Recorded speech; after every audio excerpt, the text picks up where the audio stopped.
Can we talk about giving dark qualities to villains and light qualities to heroes? Do the two ever cross over and reverse qualities ever? Oh, one of the things that I think is so dramatic in a story is where you've got somebody who's a little bit more on the dark side and somebody who's more on the light side.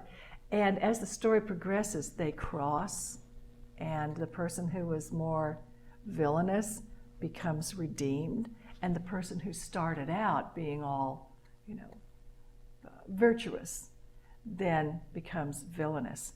Now, that's just the broad strokes way to say it, but I think a wonderful example of that is in Batman in The Dark Knight, where you see Batman, who is the good guy, have to do for the sake of saving Gotham, but he has to go into the darkness to teach the people what they need to learn and to help make that next step, because he's been so blocked in what he's trying to do as the good guy. So you see that spectrum in that one character. Now, Heath Ledger's Joker was just one thing bad, all right? But then you have, I think it's Harvey Dent is the character's name, who starts out supposedly doing good things, in politics and great for the city, and then he goes to the dark and back and forth. So watching Batman, The Dark Knight, is a really good study on how the dark in all of us can come out, and then how people who've been, I won't say lost in the dark side, can see light and find redemption. In a lot of stories that are action, adventure, military, you often find the fallen warrior who then redeems themselves at the end.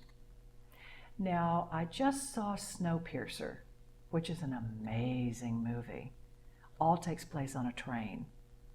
And the hero of it is kind of a rough and tumble guy, and he's down with the dregs of society.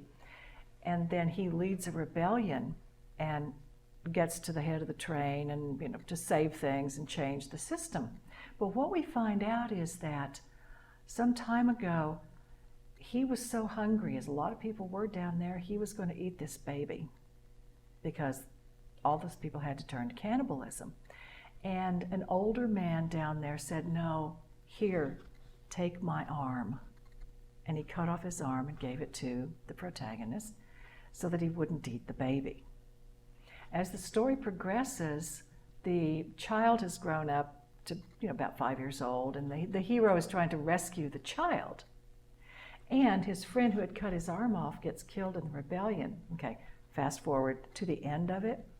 In order to save the day and save the child, he has to put his arm into the machinery. So it's that moment of redemption when he does a self-sacrifice that is very much in line with the bad thing that he had done.